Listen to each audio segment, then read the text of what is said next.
belajar lagi. Oke teman-teman, sesuai dengan janjinya Bu Dewi kemarin, hari ini kita mau membuat apa? Keyakinan kelas. Apa teman-teman? Keyakinan kelas. Apakah kamu tahu apa itu ya keyakinan kelas? Apa? Keyakinan kelas. Oh ya, cuci tangan, apalagi? Di sekolah lagi kelas lo, iya membersihkan. Bude jelaskan dulu ya. Bude jelaskan dulu ya teman-teman. Nah, keyakinan kelas itu adalah perjanjian. Yang janji sama Bu Dewi itu loh, perjanjian atau aturan yang ada di sekolah. Nah, sekarang di kelas, janjinya, peraturannya di kelas apa? Belajar hebat. Apa menulis, mewarnai. Ya, apalagi ya? Ya, yang pertama dilakukan. Ya, yang pertama dilakukan. Yang pertama dilakukan apa ya? Berdoa hebat. Berdoa sebelum dan sesudah kegiatan. Nah, ini berdoa sebelum dan sesudah kegiatan. Hebat. Terus yang pertama dilakukan ini yaitu apa? Datangnya tepat waktu, tidak terlambat. Hebat. Kalau di sekolah masuknya jam berapa? Jam 7. Berarti sebelum jam 7 harus sudah datang di sekolah. Nah, setuju dengan perjanjian yang pertama yaitu datang tepat waktu? Apakah kalian setuju teman-teman? Nah, yang pertama yang kita lakukan waktu dalam membuat keyakinan kelas. Keyakinan kelas yang pertama yaitu datang tepat waktu. Siap? Siap nggak? Siap mematuhi aturannya? Datang tepat waktu? Iya. Coba ditempel di atas sendiri. Siapa yang mau menentukan? Tangan kanan. Lihat. Di sini, di atas. Oh enggak, di sini lagi atasnya Bu Dewi. Oke, boleh. Hebat. Datangnya tepat waktu. Terus. Nah, Bu Dewi mau tanya lagi. Iya, Bu Dewi mau tanya lagi. Terus kalau di sekolah itu harus belajar, tidak boleh main, tidak boleh mengganggu teman. Setuju apa tidak? Tidak setuju. Setuju. Oke, kita setuju di kelas itu kita tidak boleh mengganggu teman. Halo, kita tidak boleh mengganggu teman saat belajar. Siap teman-teman? Siap. Oke.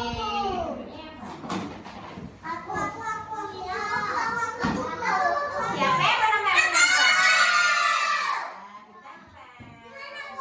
Yang di sebelahnya itu. Ya. Oke, halo teman-teman. Terus ketika pelajaran tidak boleh mengganggu teman dan saat mengerjakan tugas harus dikerjakan sampai selesai. Pintar sekali, kita harus mengerjakan tugas sampai selesai. Sampai selesai, siap? Semuanya kalau mengerjakan tugas sampai selesai ya? Ya, oke. Setuju teman-teman? Setuju.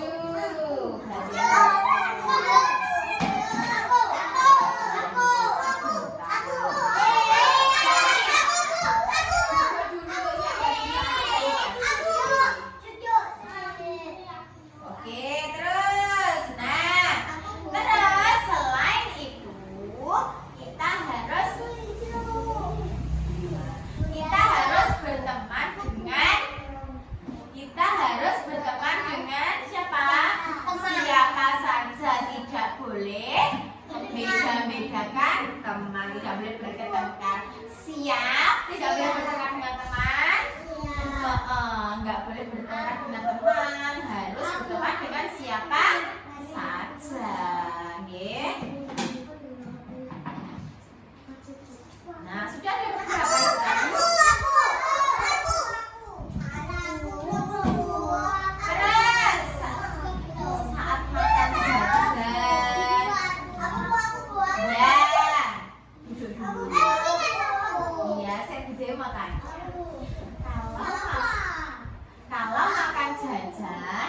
di mana ya Di teman-teman? luar. Di luar. Terus, nah kok kenapa kok di luar ya?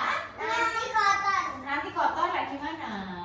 Kalau dimakannya di kelas, nanti kelasnya kotor. Kenapa dek? Ada semutnya, pinter. Ada kecoaknya, ada lalatnya banyak kalau di kelas ya. Tikusnya juga ada. Nah, di dalam kelas kita harus saling menjaga kebersihan dengan cara apa? Dengan menjaga kebersihan itu.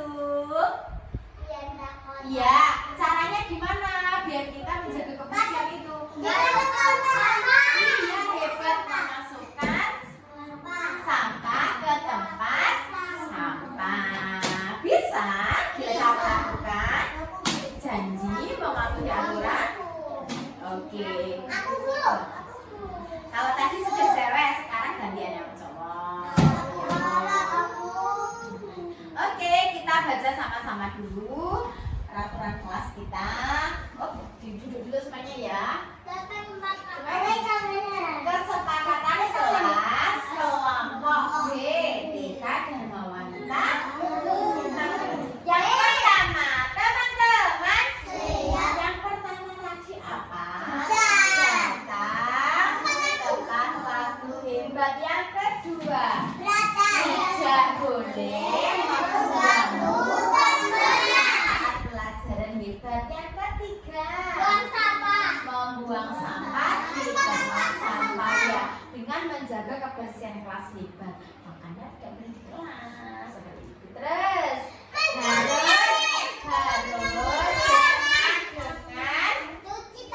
harus berteman dengan siapa saja, tidak boleh membeda-bedakan teman. Terus yang terakhir, kita harus mengerjakan tugas sampai selesai. Siap.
Bismillahirrahmanirrahim. Assalamualaikum warahmatullahi wabarakatuh.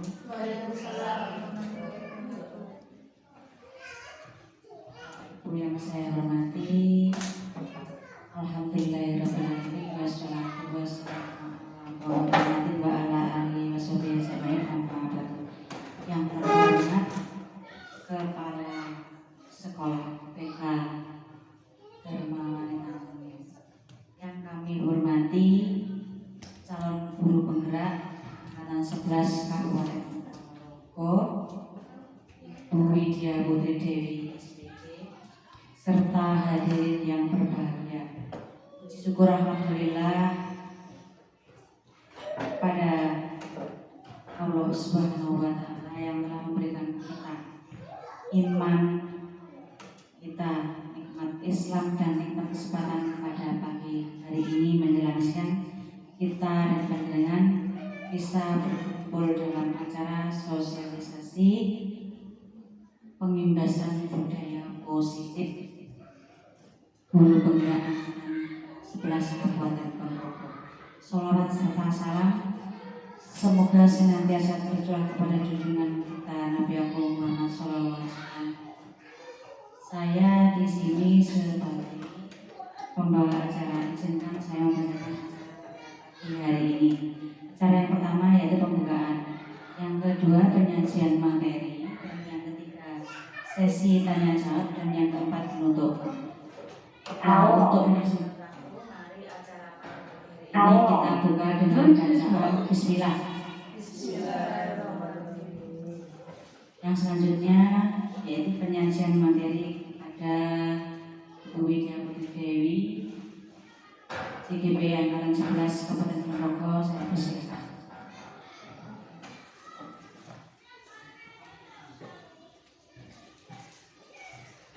Baik, Assalamualaikum warahmatullahi wabarakatuh. Nama saya Widya Putri Dewi, CGP angkatan 11 Kabupaten Ponorogo, TK Dharma Wanita. Pada kesempatan Hapakada hari ini, saya akan mensosialisasikan pengimbasan budaya positif modul 1.4.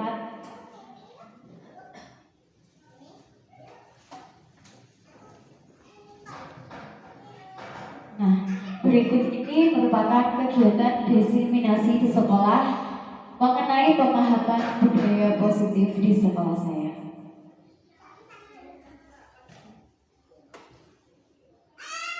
Nah, budaya positif, apakah kalian tahu apa itu budaya positif? Budaya positif merupakan nilai-nilai, keyakinan-keyakinan, dan kebiasaan-kebiasaan di sekolah yang dilakukan agar murid dapat berkembang menjadi pribadi yang kritis, penuh hormat dengan orang tua, dengan ibu guru, dengan warga sekolah, lebih menghargai diri sendiri dan orang lain, serta bertanggung jawab kepada semua orang. Next.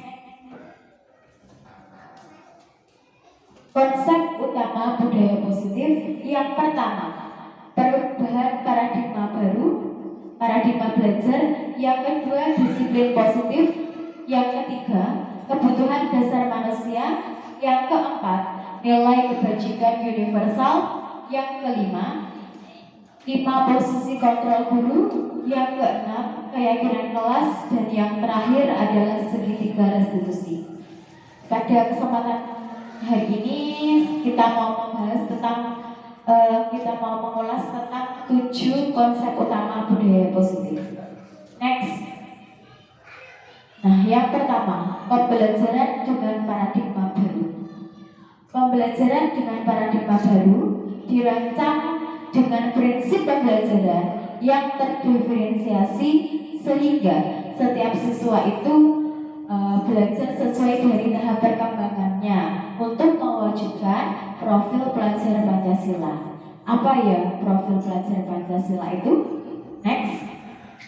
Nah, profil pelajar Pancasila yang pertama, beriman, bertakwa kepada Tuhan Yang Maha Esa, dan berakhlak mulia. Selanjutnya, mandiri, bernalar kritis, berkebinekaan tunggal, global, bergotong royong, dan kreatif. Next. Nah, miskonsepsi tentang teori kontrol. Yang pertama, ilusi guru mengontrol murid. Yang kedua, ilusi bahwa semua penguatan positif, efektif, dan bermanfaat. Selanjutnya, ilusi bahwa kritik dan membuat orang merasa bersalah dapat menguatkan karakter peserta didik itu sendiri. Dan yang terakhir yaitu ilusi bahwa orang dewasa memiliki hak untuk memaksa. Seringkali para orang tua itu memaksakan kehendak anak. Bila anak pengennya A, tapi orang tua menginginkan anak B seperti itu atau C seperti itu. Next. Nah, perubahan paradigma baru, stimulus respon dan teori kontrolnya.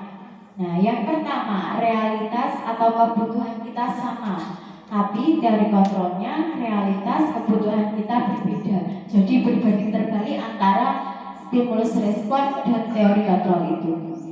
Selanjutnya, semua orang melihat hal yang sama.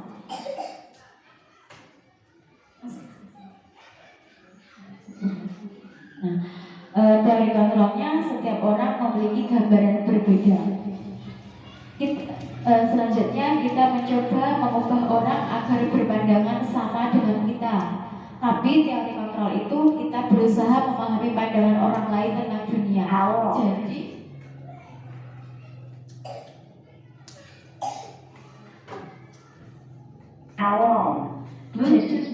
Jadi kita harus bisa memahami pandangan orang lain tentang dunia. Kita tidak bisa memaksakan kehendak orang lain. Bila orang A melihat dari sisi sini kebaikannya ini, beda lagi dengan orang B. Oh, ini orang ini kebaikannya seperti ini, jadi beda-beda. Terus selanjutnya, perilaku buruk dilihat sebagai suatu kesalahan. Teori kontrolnya, semua perilaku memiliki tujuan. Semua perilaku anak itu memiliki tujuan yang berbeda-beda sesuai dengan karakternya anak. Ada lagi orang lain bisa mengontrol saya. Nah, biasanya anak-anak bisa selalu dikontrol oleh orang tuanya, gitu.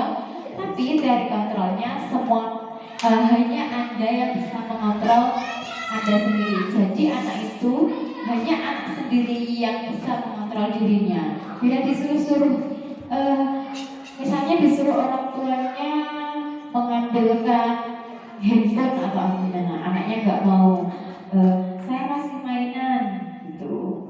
Terus misalnya disuruh berburu mewarnai, nggak mau, maunya menyusun Lego. Kalau di sekolah seperti itu, apakah benar? Oke, di sekolah jenengan semua sama, ya? Terus ada lagi, saya bisa mengontrol orang lain, misalnya guru mengontrol anak, tapi Anda tidak bisa mengontrol orang lain. Sesuai dengan tadi, anak tidak bisa dikontrol.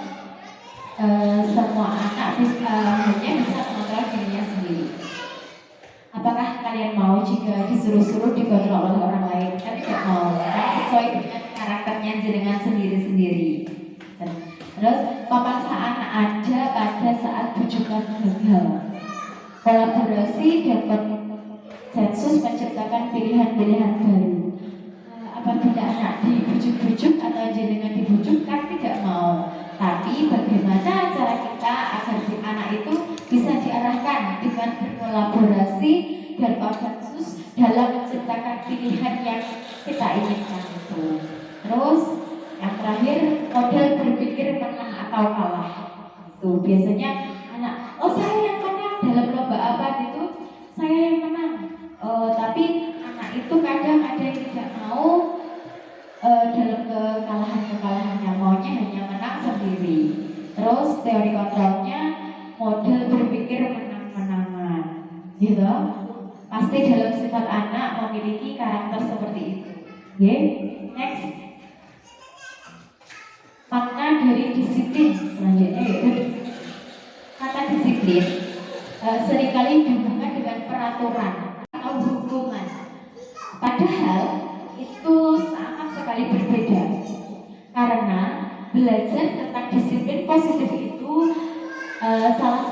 tidak harus memberikan hukuman. Nggak boleh kita sebagai guru itu memberikan hukuman kepada anak, karena akan menimbulkan efek jerah kepada anak itu. Justru itu adalah salah satu alternatif terakhir, dan kalau perlu tidak digunakan sama sekali tentang hukuman atau yang menimbulkan efek jerah bagi anak itu. Terus dalam bahasa budaya kita, disiplin dimaknai sesuatu yang dilakukan seseorang pada orang lain untuk mendapatkan kepatuhan. Kita sebagai guru cenderung menghubungkan kata disiplin dengan ketidaknyamanan. Bila karena kita tidak tahu kalau buat apa disiplin, manfaatnya untuk apa disiplin, kan seperti itu. Next. Nah, disiplin berasal dari bahasa Latin disiplina, yang artinya belajar. Disiplin ini mengacu pada disiplin diri untuk bisa bertanggung jawab terhadap apa yang dilakukannya sesuai dengan nilai-nilai yang diyakininya.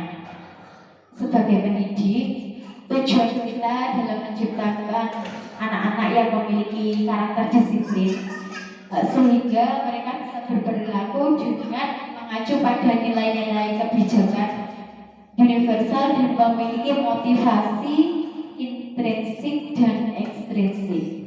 Next. Nah, selanjutnya yaitu nilai-nilai kebajikan universal.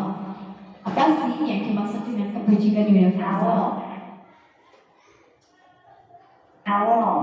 Bluetooth mode. Nilai-nilai kebajikan universal adalah nilai-nilai kebajikan yang disepakati bersama, yang disepakati oleh murid dan oleh guru, lepas dari suku bangsa, agama, bahasa, maupun latar belakang anak. Nilai-nilai kebajikan adalah sifat-sifat positif manusia yang merupakan tujuan mulia yang ingin dicapai setiap individu. Nah, teori motivasi ada dua, yaitu teori motivasi intrinsik dan teori motivasi ekstrinsik. Nah, teori motivasi gunanya untuk apa ya, atau manfaatnya? Yang pertama, untuk menghindari ketidaknyamanan atau hukuman tadi. Selanjutnya, untuk mendapatkan imbalan atau penghargaan dari orang lain, untuk menjadi orang yang mereka inginkan dan menghargai diri sendiri dengan nilai-nilai yang mereka percaya. Motivasi internal, tujuan dari disiplin positif. Nah, ini adalah perbedaan hukuman, konsekuensi, dan restitusi. Yang pertama kita mau tentang hukuman dulu ya. Hukuman tidak terencana atau tiba-tiba, spontan. Apa spontan? Kalau hukuman itu murid tidak tahu apa yang akan terjadi, tidak dilibatkan. Bersifat satu arah. Kalau hukuman itu guru yang memberi, murid yang menerima. Misalnya karena tidak membuang sampah pada tempatnya, kamu dihukum sama guru untuk membuang sampah di tempatnya, terus di ke belakang, terus kamu membersihkan halaman, misalnya, itu hukumannya. Terus berupa hukuman fisik atau psikis. Kira-kira kalau hukuman itu boleh dilakukan atau tidak? Tidak boleh dilakukan. Terus konsekuensi yang selanjutnya, terencana atau disepakati bersama murid dan guru. Yang membuat adalah murid atau peserta didik kita dan guru kita. Nah, murid tetap dibuat tidak nyaman. Terus sikap guru sebagai monitor. Misalnya ada murid yang ngobrol untuk pelajaran, boleh apa tidak? Tidak, karena akan mengganggu pelajaran atau mengganggu temannya yang sedang melakukan kegiatan. Nah, maka murid akan kehilangan waktu bermain karena harus menyelesaikan tugasnya yang ketinggalan tadi. Karena kan waktu pelajaran kan rame sendiri, belajar sendiri, jadi waktunya istirahat waktunya tersita untuk menyelesaikan tugasnya tadi. Terus yang terakhir adalah restitusi. Restitusi merupakan proses menciptakan kondisi bagi murid untuk memperbaiki kesalahannya. Kalau anak melakukan kesalahan, mereka harus bertanggung jawab atas apa yang sudah mereka lakukan. Betul. Terus proses kolaboratif yang mengajarkan murid untuk mencari solusi sendiri. Jadi kalau di restitusi itu anak harus berpikir kalau melakukan kesalahan apa yang selanjutnya yang harus dilakukan. Begitu. Nah, hukuman dan penghargaan. Penghargaan maupun hukuman adalah cara-cara kita untuk mengontrol perilaku seseorang yang menghancurkan potensi untuk pembelajarannya yang sesungguhnya. Menurut Gold, secara ideal tindakan belajar itu sendiri adalah penghargaan yang sesungguhnya. Next. Penghargaan itu tidak efektif. Terus penghargaan itu merusak hubungan. Misalnya atau ada anak yang pintar yang dikasih hadiah kan cuma satu yang pintar aja, sedangkan yang tidak, ya itu menimbulkan atau merusak hubungan. Saya tidak suka dengan guru A karena yang dikasih hadiah cuma si itu gitu. Itu akan merusak hubungan kita dengan murid. Terus penghargaan mengurangi ketepatan. Kurang tepat ya kalau kita kesannya kalau pilih kasih gitu. Terus penghargaan menurunkan kualitas kita sebagai guru. Karena apa? Karena kan kalau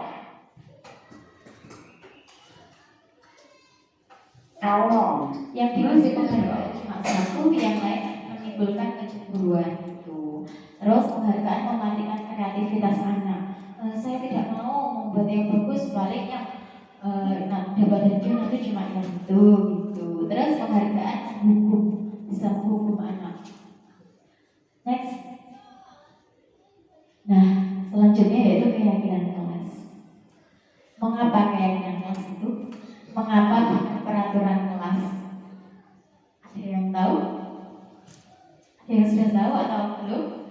Belum. Mari kita bahas ya tentang keyakinan kelas. Next. Nah, keyakinan kelas merupakan suatu keyakinan akan lebih motivasi seseorang dari dalam atau motivasi intrinsik. Seseorang akan lebih tergerak, bersemangat untuk menjalankan keyakinan daripada harus sekedar mengikuti serangkaian peraturan. Kalau keyakinan kelas itu dibuat bersama guru dengan murid. Kalau peraturan itu yang buatkan hanya sekolah dan pemerintah. Next. Pembentukan keyakinan kelas. Nah, keyakinan kelas bersifat lebih abstrak daripada peraturan, yang lebih rinci dan lebih konkret, lebih mengenal maksudnya. Keyakinan kelas berupa pernyataan universal. Keyakinan kelas senantiasa dibuat dalam bentuk positif, tidak ada negatifnya. Terus keyakinan kelas hendaknya tidak banyak, sehingga mudah diingat dan dipahami oleh semua warga sekolah. Jadi yang meyakini keyakinan kelas tidak hanya murid, tapi gurunya juga. Terus keyakinan kelas sebaiknya sesuatu yang dapat diterapkan di lingkungan sekolah tersebut, di lingkungan kelas atau di lingkungan sekolah. Semua warga sekolah hendaknya ikut berkontribusi dalam pembuatan keyakinan kelas lewat kegiatan curah pendapat dengan murid dan guru. Bersedia meninjau kembali keyakinan kelas dari waktu ke waktu. Bisa berubah. Misalnya keyakinan kelas sudah dibuat, sudah terapi, sudah dibuat gimana ya? Misalnya sudah dilakukan secara lebih rinci. Nah, terus ada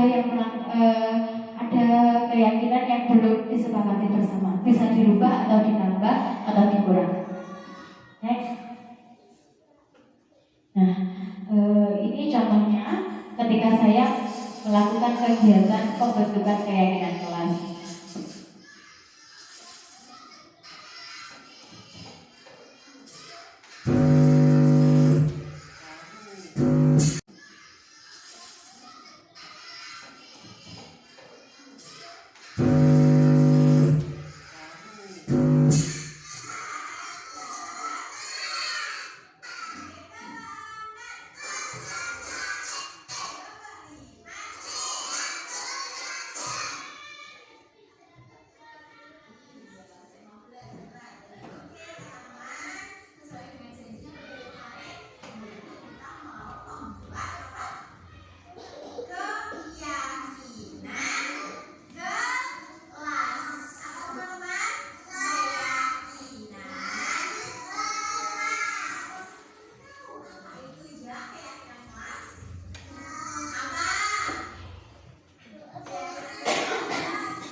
Allah, tidak terlambat hebat kalau di sekolah Allah. Bluetooth mode. jam 7 berarti sebelum jam 7 harus sudah datang di sekolah. Setuju dengan perjanjian yang pertama yaitu dalam tepat waktu. Apakah kalian setuju teman-teman? Yang pertama yang kita lakukan waktu dalam membuat keyakinan kelas yang pertama yaitu tepat waktu. Siap? Siap nggak? Siap mematuhi aturannya dalam tepat waktu?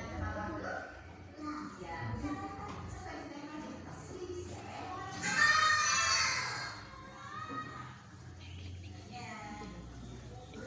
ditengok di sini siapa yang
Kauno. Kauno. Berhikmat.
Nah, itu tadi adalah video tentang pembentukan keyakinan kelas di kelompok B. Saya bersama murid-murid. Nah, ini kesepakatan kelasnya. Ada 5. Next. Nah, selanjutnya yaitu kebutuhan dasar manusia. Apa sih kebutuhan dasar manusia itu? Kebutuhan dasar manusia adalah segala sesuatu yang kita lakukan untuk mendapatkan apa saja yang kita inginkan. Kalau kita menginginkan sesuatu, pasti kita menggebu-gebu ingin meraihnya itu. Jadi pasti ya. Nah, seluruh tindakan yang kita lakukan memiliki tujuan tertentu. Dan semua usaha terbaik yang kita lakukan adalah dalam rangka agar kebutuhan dasar kita terpenuhi dengan baik. Kita menggebu-gebu supaya apa yang kita inginkan bisa terlaksanakan dengan baik. Pasti seperti itu semuanya. Next. Nah, selanjutnya yaitu 5 kebutuhan dasar manusia. Yang pertama yaitu bertahan hidup. Nah, bertahan hidup ini bersifat fisiologis. berupa makanan, pakaian, tempat tinggal, dan kesehatan. Psikologisnya misalnya itu adalah keamanan. Kita harus merasakan aman di mana kita berada, di rumah, di tempat tinggal kita. Keamanan dalam kesehatan, kita inginnya kita selalu diberikan kesehatan seperti itu kebutuhan dasar bertahan hidup. Yang kedua yaitu kasih sayang dan rasa diterima. Nah, rasa diterima, dipedulikan, berbagi, bekerja sama, menjadi bagian dalam kelompok itu hal yang kita butuhkan dalam kategori kasih sayang dan rasa diterima oleh siapa saja dan di mana saja. Terus selanjutnya yaitu penguasaan. Penguasaan seperti harga diri kita, keinginan untuk dianggap, kita ingin dianggap ada oleh orang lain, menjadi pemimpin, menjadi manusia yang berprestasi, selalu diakui dimanapun kita berada dan kita didengar, atau pengakuan atas kemampuan yang kita miliki. Terus 5 kebutuhan dasar yang selanjutnya yaitu kebebasan. Kebebasan yaitu mandiri, memiliki pilihan dalam mencoba hal baru, mengendalikan arah dirinya sendiri. Dan maksudnya gini, kebebasan kita mau berekspresi bagaimana saja, kita memiliki kebebasan dalam kebutuhan dasar kita. Dan kebutuhan dasar yang terakhir yaitu dalam kesenangan, dalam hal kesenangan seperti bermain, kita bisa bermain di mana saja dengan siapa saja. Terus tertawa lepas, ada humor, terus antusias dalam berbagai hal. Next. Nah, selanjutnya yaitu 5 posisi kontrol guru. 5 posisi kontrol guru memiliki 5 posisi. Yang pertama yaitu guru sebagai penghukum. Apa itu guru sebagai penghukum? Yang guru sebagai penghukum adalah misalnya guru dalam suara yang tinggi dan bahasa tubuh yang melotot dan jari menunjuk-nunjuk gitu. Kamu itu ya, gitu misalnya. Boleh apa tidak? Kita sebagai penghukum tidak boleh. Terus selanjutnya pembuat rasa bersalah.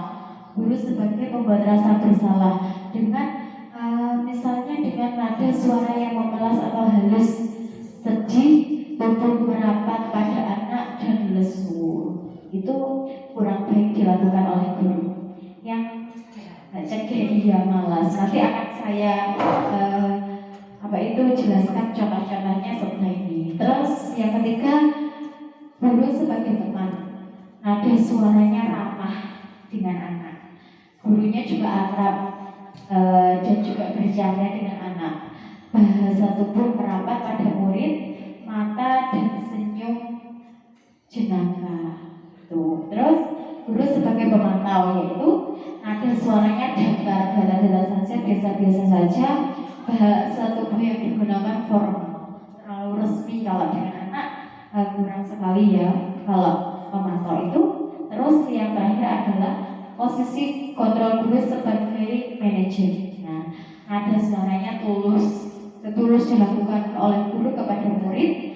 Bahasa tubuh mendekat pada anak.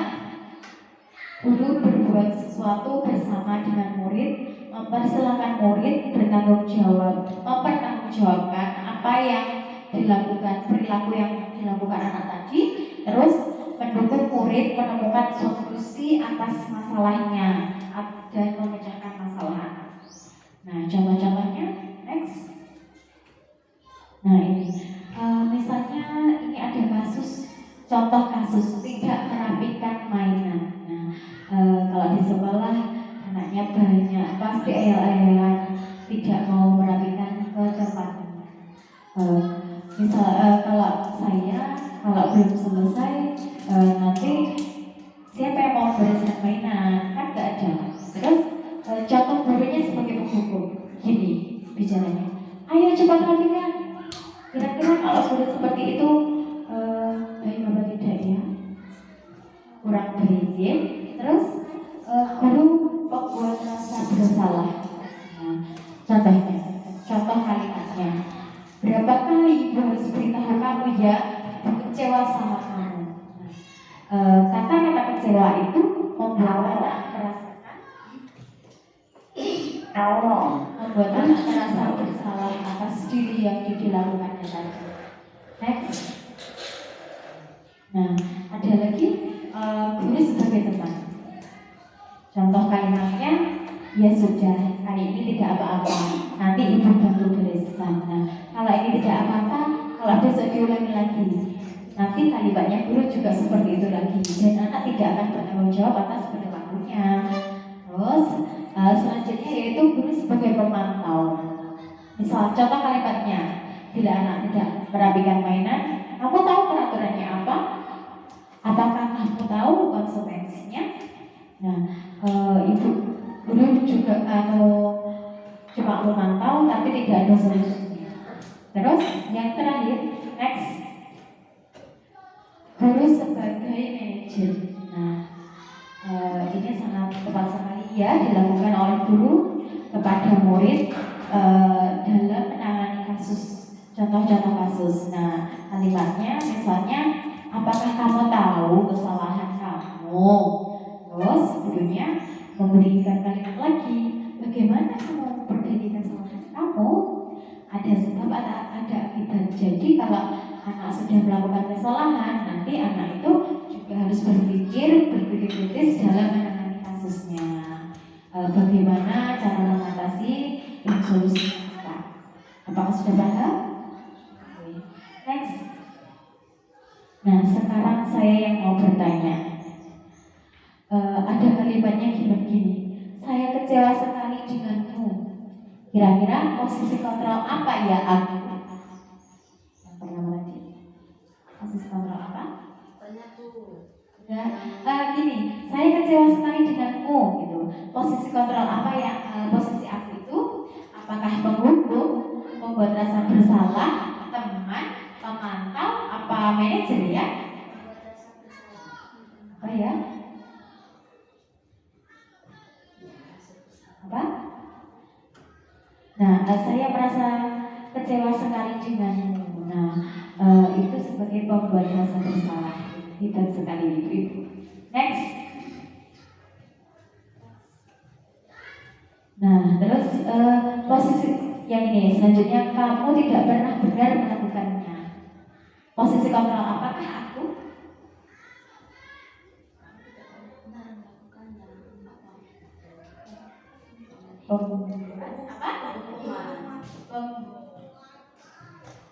Pembuat rasa iya.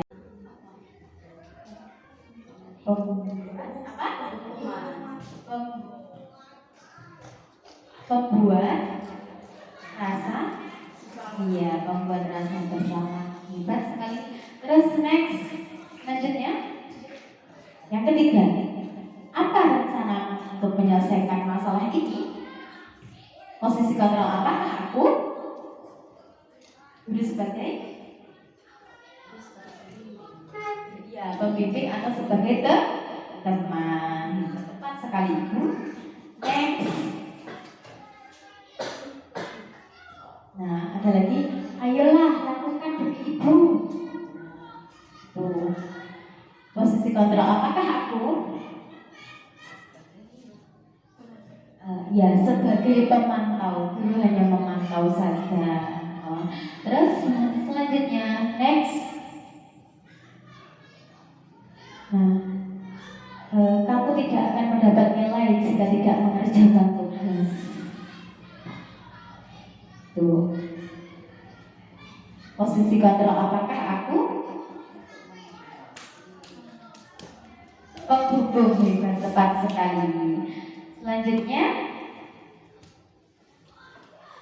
nah, semuanya sudah paham ya?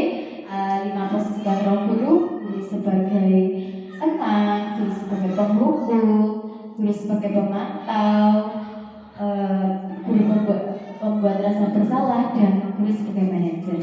Kita lanjutkan yaitu segitiga restitusi. Apa yang dimaksud dengan segitiga restitusi? Nah, segitiga restitusi merupakan suatu dialog yang dijadikan oleh guru agar dapat menghasilkan murid yang mandiri dan bertanggung jawab. Next. Nah, segitiga restitusi memiliki 9 ciri-ciri. Yang pertama, bukan untuk menebus kesalahan, namun untuk belajar dari kesalahan yang dibuat oleh anak itu tadi. Terus yang kedua, memperbaiki hubungan. Bluetooth mode. Yang ketiga adalah tawaran, bukan paksaan. Jadi ditawarkan, bukan dipaksa anaknya itu. Yang keempat, restitusi menuntut anak untuk melihat ke dalam dirinya anak itu sendiri. Yang kelima, restitusi mencari kebutuhan dasar anak yang mendasari tindakan yang sudah dilakukan tadi.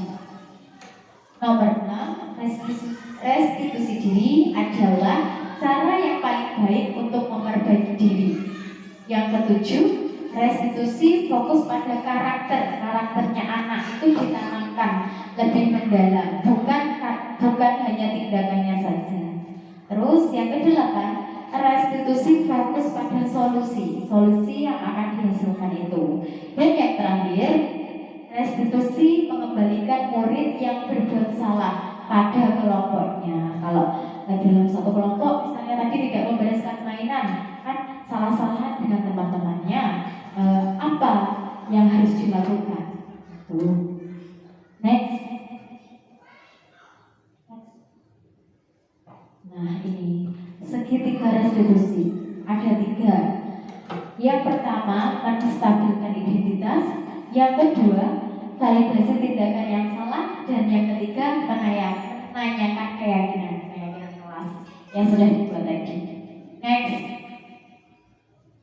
Nah, yang pertama, segitiga restitusi yaitu menstabilkan identitas. Nah, berdasarkan prinsip membuat kesalahan adalah bagian dari proses pembelajaran.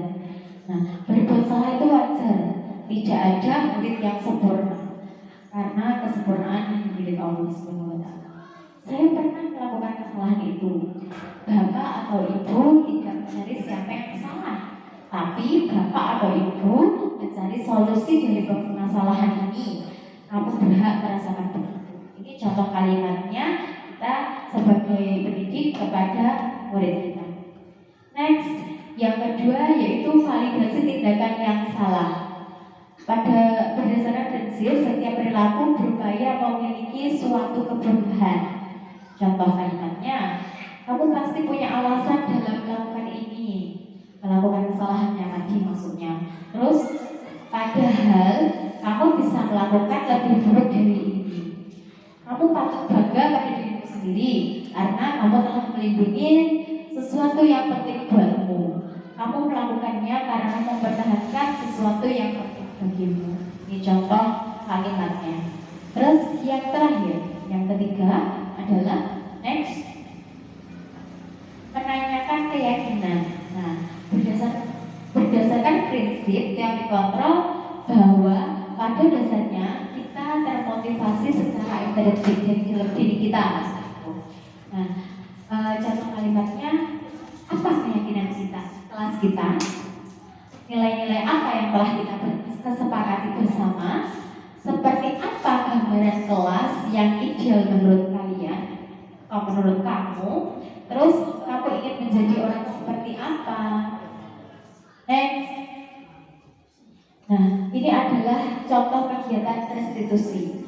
Kasus 1, yaitu mengganggu teman saat pelajaran dengan mensupit dan mencoret buku.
Bagi kamu itu merasa salah nggak kalau perkataan seperti itu? Ya tidak.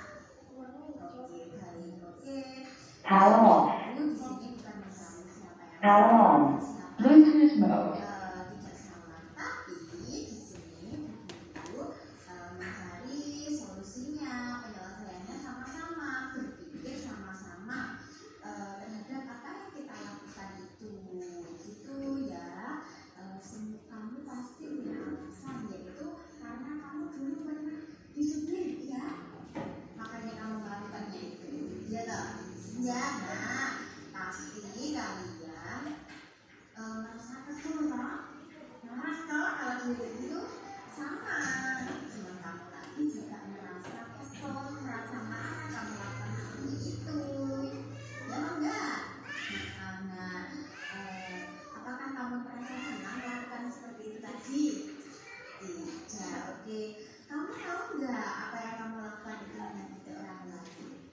Menyakiti orang lain kan? Sehingga kamu ada masalah dengan teman-teman kamu. Apalagi teman kamu tadi sudah merasa bersalah, tapi kamu nggak mengingatkan. Ya kan? Nah, kamu ingat keyakinan kelas kita, kalau sesama teman harus saling apa? Baik, harus saling menyayang. Tidak boleh mengganggu orang atau teman. Nah, kita harus menghormati teman yang sedang melakukan kegiatan, sedang menulis, jangan diganggu supaya pekerjaannya cepat selesai. Oke, nah baik.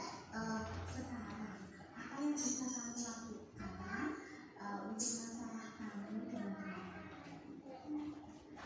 Ya, kamu harus sama-sama temannya.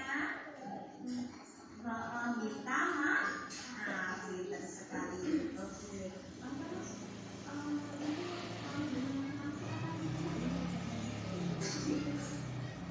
ya, oke, baik.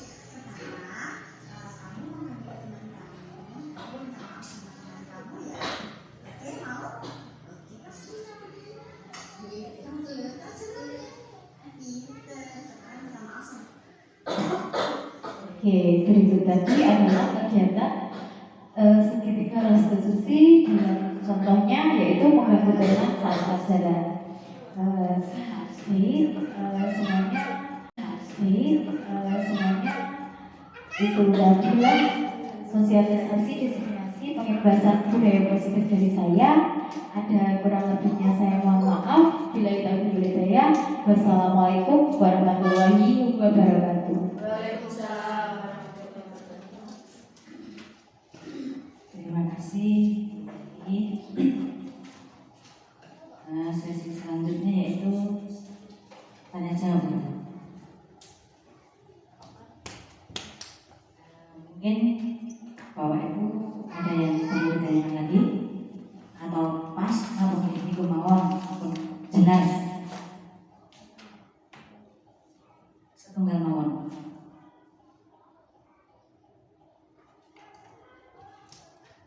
Betul bertanya. Betul bertanya, closing bertanya. Terkait dengan budaya positif tadi gitu.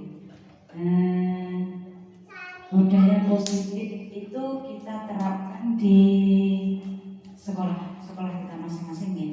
Nah, jadi bagaimana siswa itu dapat merasakan pembelajaran yang mereka inginkan serta mereka merasa nyaman kepada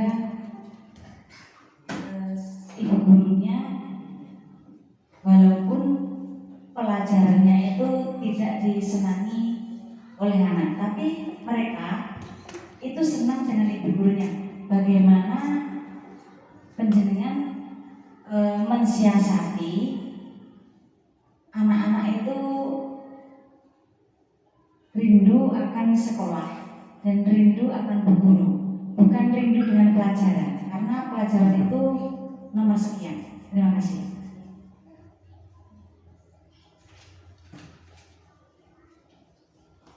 Baik, terima kasih pertanyaannya Ibu ini.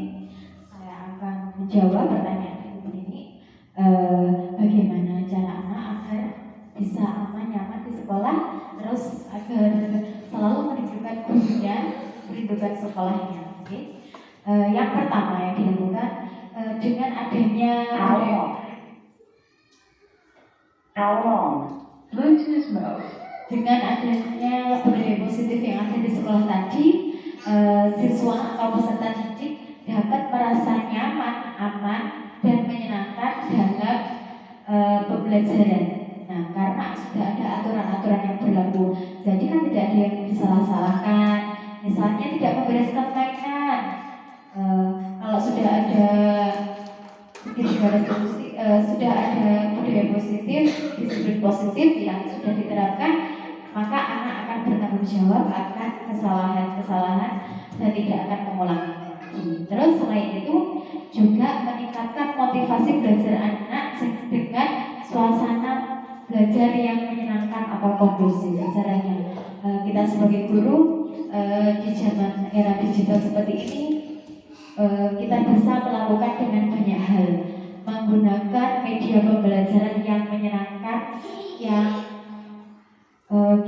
yang kreatif sesuai dengan keinginan anak. Misalnya menggunakan media IT dalam pembelajaran, misalnya temanya diriku sendiri. Kita jelaskan, daripada kita menjelaskan panjang kali lebar, kita sediakan video dulu yang ada di YouTube, kita perlihatkan kepada anak, oh ini loh diri kita, mulai dari anggota badan seperti itu. Terus ada lagi dengan cara yang menyenangkan, bisa dengan menggunakan media IT. Ada lagi yaitu bermain game. Misalnya dengan tema diri sendiri, menghitung jumlah jari-jarinya. Disediakan gambar ada berapa ya jarinya dihitung, karena kalau dengan media IT bisa dapat menggugah karakter anak, menggugah selera anak dalam belajar. Pasti lebih menyenangkan, karena kalau di rumah pun anak-anak senang sekali bermain gadget seperti itu. Apakah kurang atau sudah cukup Ibu ini jawabannya? Oke, baik.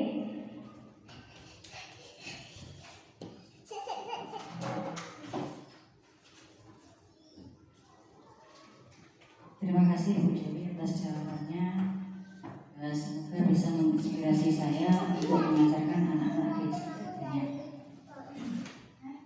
Demikian tadi Bapak Ibu serangkaian acara pada pagi hari ini, yaitu sosialisasi atau diseminasi budaya positif di sekolah yang sudah kita lakukan di sekolah masing-masing. Semoga bisa menambah wawasan, khususnya saya dan Bu Dewi sebagai calon guru penggerak di angkatan 11 di Kabupaten Ponorogo ini, dan semoga bisa menjadi inspirasi saya untuk menjadi guru yang berinisiatif dan berinovatif. Dan terima kasih atas kesempatan yang sudah panjenengan sempatkan pada pagi hari hingga siang ini. Apabila ada kurang lebihnya, saya sebagai pembawa acara, saya minta maaf yang sebesar-besarnya. Akhir kata, wabillahi taufiq wal hidayah. Wassalamualaikum warahmatullahi wabarakatuh.